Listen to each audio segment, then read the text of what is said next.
You have your good days and your bad days, and I think at the end of the day, that's what makes it rewarding.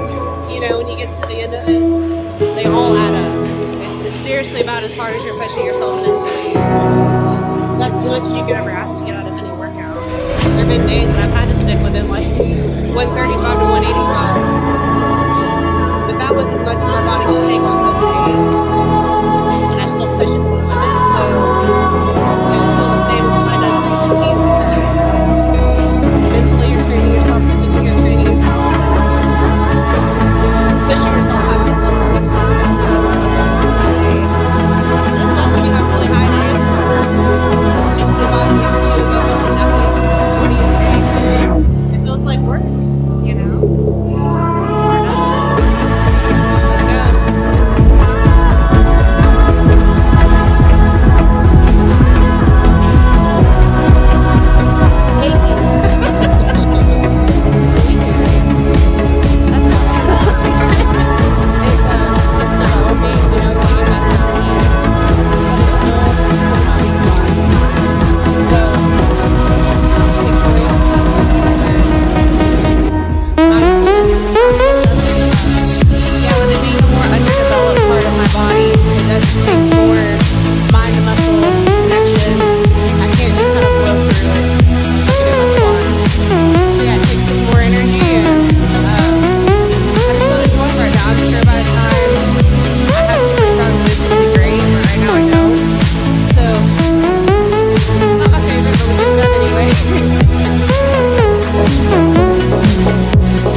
form feels like it's in place.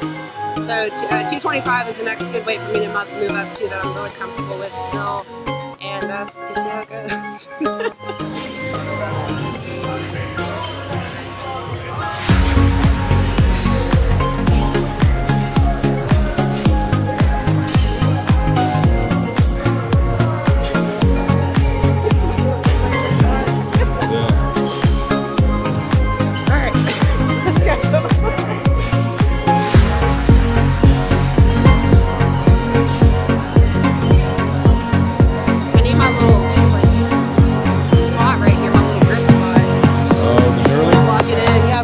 Spot on the back of my head.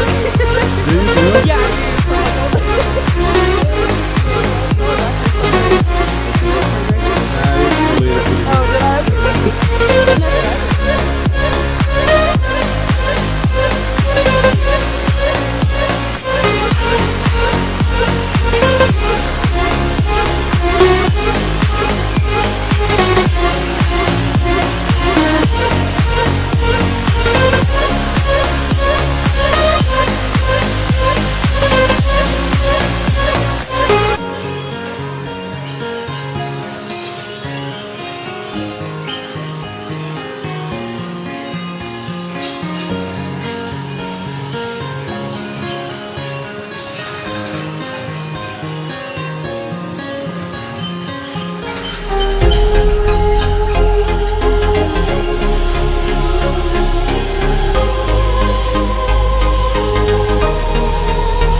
realistically, if I'm doing 225 for this, I'll probably do 275 for training as well.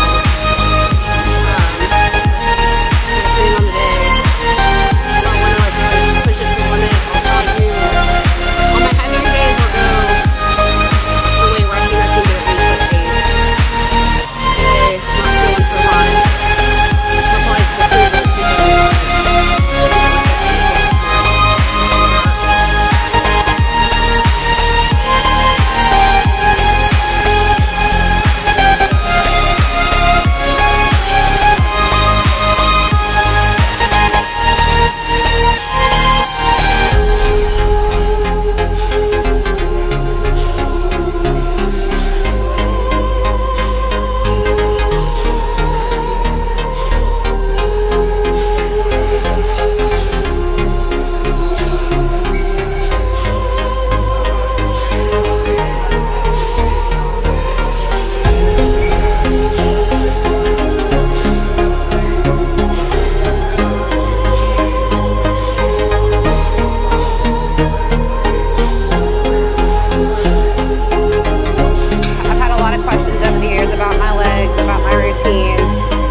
Especially about my squat in general. From an early age, I was able to learn the proper movement, and that includes getting to the very bottom of them, controlled. I have noticed a lot of people have concerns whenever I go heavier, making comments about like that's going to ruin my body. But I've been taught a long time ago, controlling my core, controlling my hips.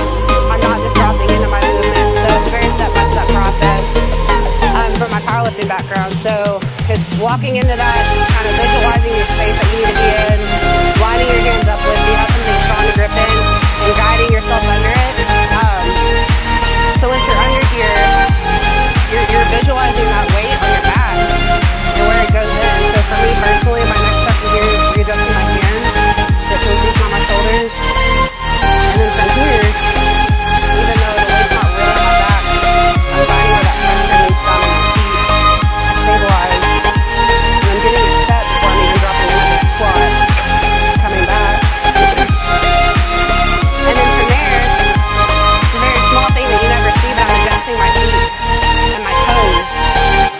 And I adjust my feet and I dig into my shoes to find that balance. keeping my head down as you would at a powerlifting meet. I'm visualizing everything, and I'm getting the weight set over my hips. And I think that's what sets me up for a really good squat too. So that weight's already set on my hips, so I'm not leaning forward, but because it's where it needs to, I can just drop straight down and come straight up out of it. So definitely, like, once you're in the bottom of that and you're coming out, from the start of your squat to the end of it, you build your foundation to control the weight.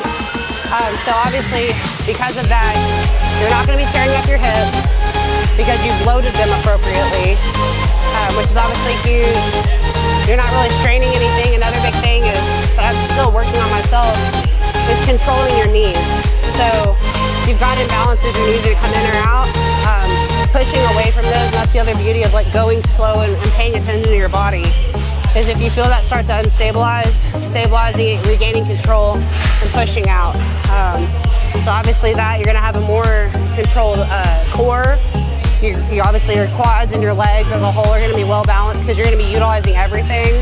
From the top of the movement to the bottom of it, everything is together. And it's gonna set you up for, like, a long-term, you know, career as an athlete, whether that's bodybuilding or any other sport.